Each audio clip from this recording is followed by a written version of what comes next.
So it's a historic day in the Kingdom of Lesotho today as the country is celebrating the 58th anniversary of its independence and the 200th anniversary of its founding.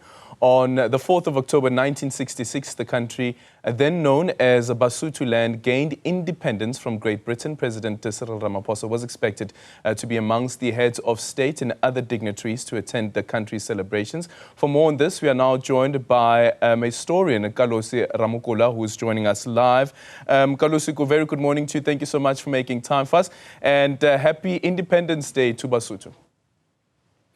Thank you very much, Nate, and happy Independence Day to all of us, and happy bicentennial year to all of us, and greetings to the viewers. Yeah, thank you so much once again for making time for us. For you, what does this moment represent? What does it mean for you specifically? For me as a historian, it's a very important milestone. That as a nation we have endured for 200 years. It's a big milestone. It's a time to look back and really take stock of where we have come from. And it is time to celebrate, really, the founders, the people who put together this nation. I use the word endured intentionally because the nation of Basotho was formed in 1824. It was formed at the time when Southern Africa was embroiled in internecine wars, the intertribal internecine wars, which are called Mfecane or Difakane in Sesotho and Setswana. These were wars of where bigger nations were swallowing smaller nations. And at a certain point, it became free for all, especially because now the bigger nations that were there, the nation that came to be Amazulu, which was actually Abatetwa at that time, the nation of the Amandwandwe and the Amahlubi and Amangwane. These were huge nations with Nguni stock. And these were warrior nations, big warrior nations. And the Botswana and the Basotho were largely scattered all over the place. They didn't have the central governance as those ones had. And the fact that in 1824, Morena Moshoeshoe moved to Thaba Bosiu away from Botabote, which was the highway of these wars. I must mention the Batlokwa also. This was, okay, of the Sotho Tswanas, the most powerful were the Batlokwa. And these are the ones who brought the whole wars into the Caledon River Valley, and Morena Moshoeshoe had to move away from Botabote to Thaba Bosiu. So this is a nation that was formed in the vortex of war. So that's why I say from the very beginning it was formed. That's why I use the word endurance. You can imagine what was going on at that time. It has been attacked twice by the Amandebele of Morena Mzilikazi in 1831. 1827, we had the Mangwane attacking it, and somehow we survived, you know. But besides that, it is a nation that has been made up of refugees because of the relative peace that was found in Moshoeshoe's kingdom. People running away from the Difakane gravitated towards Lesotho. In the 40s and the 50s, it was attacked in the 50s, 1851 and 1852, is a nation that was attacked by the greatest force in the world then, which was the British Empire, with the intention to destroy it and capture it. But it endured.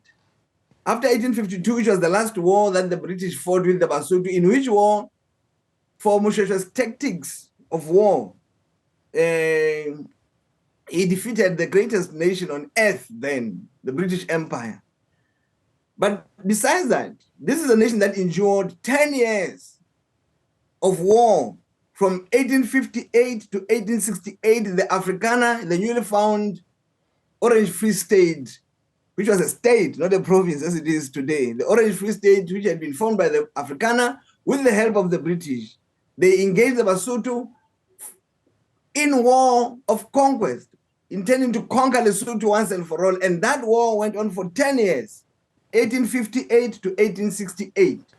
And the Basotho endure. Okay, then speak to us about how was it that King Moshoeshoe was able to convince Queen Victoria at the time to give protection to Basotho as well as the Kingdom of Basotho during the height of apartheid, and also, as you put it, during the conquest or the attempts to conquest Basotho. We know, of course, what happened around Basotho, but how was it that King Moshoeshoe was able to secure that? In fact, you have to understand that the Basotho had treaties with the British from 1843 already, which was the Napier Treaty. The Basotho, when the British arrived in the hinterland, the first nation that they established a treaty with was the Basotho. So I don't want to say what Morena Moshoeshoe has been doing all the time when the Afrikaner arrived here in 1833, and there's been war since that time. At first, the Afrikaner was very weak. They could not do anything. The Basotho could just squash them, just like that. But I wanted to appreciate that already at that time, there was a treaty between the Basotho, the friendship treaty between the Basotho and the British. So it was an obligation of the British already to take care of the Afrikaner, precisely because even the Afrikaner were actually British subjects. That's the first thing. Second thing, in 1868, when the British declared Lesotho a protectorate, there has been a conversation that has been going on for all the 10 years that the war was, because Moshoeshoe has always been saying, stop this war, stop this war. At that time, what was being saved was actually not Lesotho or the Basotho nation. The Orange Free State was on the brink of losing the war. The Basotho cavalries were marching on Bloemfontein. But Morena Moshoeshoe was conscious of the fact that the Afrikaner had a special protection from the British, that if this time he defeated the Afrikaner, the British may amass all their force to come and quash Lesotho. That's why he kept negotiating with the British. So there's a popular belief that the British actually saved the Basotho. No. There are documents, all newspapers will show that the British intervened because there was a lot of pressure from Natal, there was a lot of pressure from the Cape, because they thought the whole war now had destroyed the commerce of the colony. Commerce. Yeah. So this is the truth. So the British came and declared Lesotho a protectorate to save their own commercial interest in this area. And please mind, the Orange Free State was formed by the British, not by the Afrikaner. People make a mistake.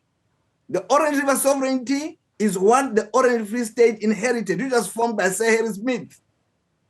And the British supported the Orange Free State in all those wars. They declared sanctions on Lesotho, imposed military sanctions of Lesotho, and armed the Orange Free State. I think this is the truth that the people must know. We must go and study. Okay.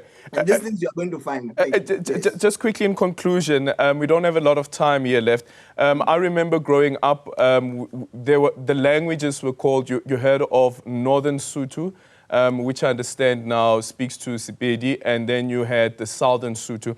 In terms of linguistics, what is at the center of the language, Sesotho, which is also part of our 12 official languages in the country, in South Africa? Yeah. Sesotho is a conglomeration of almost all the Bantu languages. You understand, the refugees who gravitated towards Sesotho came with their languages, including the Ngunis. So the language of Sesotho actually is a combination primarily of Setswana and Sefokeng. You'll understand that the Basotho of the Bakwena, Bataung, Bakhatla, those are actually Botswana. And then there is the prototype, the other major prototype is Sefokeng, which is the language that dominates what we are speaking now. But the same is what is dominating Sepedi also. So Sesotho is a combination of a language. Yes, it's called Sesotho, but I personally would not differentiate Sesotho from